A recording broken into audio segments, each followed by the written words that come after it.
Ayun mga kaibon, hindi nakatiis, mag-vlog pa rin. Kasi pang-apat o pang-limang beses ko na yatang na-tsempuhan sa PM ha. Pang-apat o pang-limang beses ko nang naano sa PM. Nung una hindi ko pinapansin. Sabi ko, ba't kaya ganito tanong? Tapos nung nakakaapat, pang-lima na yata kanina. Nagtataka ako, tinatanong ako dahil kung meron daw ba akong ibon na na ganito, na ganyan. At yung iba, hindi ko na sasabihin yung pangalan kasi nga nanghihingi. Tapos yung iba naman, sabi, sir, wala ba kayong pamimigay na ibon? Sabi ko, teka. Mukhang ito yung hindi nakarinig na na isang flight cage na lang yung inaalagaan ko. Sabi ko, bakit ako hihinga ng ibon? Tsaka yung iba, may nagtanong pa kung nagpaparapol ako. Sabi ko, medyo mahirap na nga yung tinuturo ko. Medyo komplikado na nga. At sa tingin ko naman, maraming matututunan. Bakit ako pa hihinga ng ibon? Para, sabi ko, abay, kung meron naman ako, pwede ko naman ipamigay. Wala naman ako, dahil isang flight cage na nga lang. Kaya lang, nagiging palaisipan sa akin, ba't ako kakuhihinga ng ibon o ba't kailangan ko magparapol ng ibon? Dahil nga pang-apat o pang-lima na itong nag-PM, napaisip ako.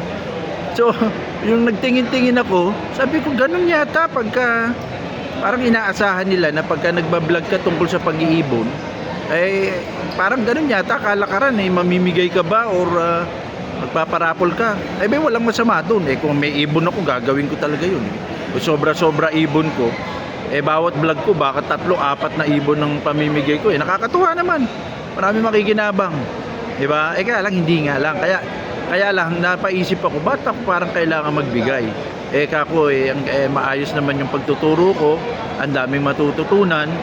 At ang laki matitipid. At oras. Budget.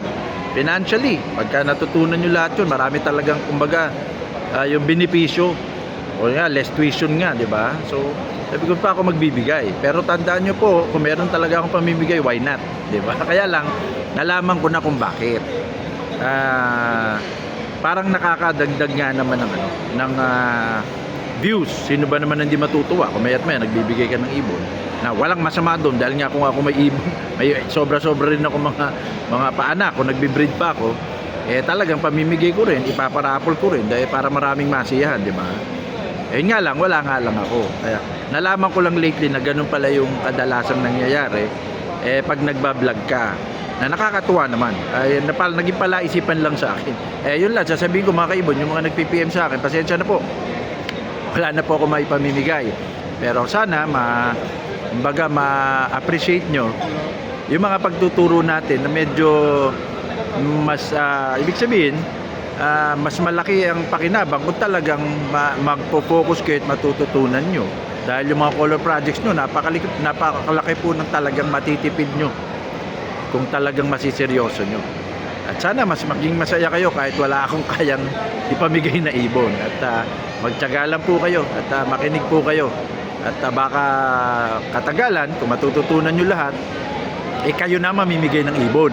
Dahil nga, yung mga pagbibreed nyo, magiging kumbaga swabe at walang tapon, kumbaga lahat pakinabang. Yun lamang po, naging palaisipan lang sa akin.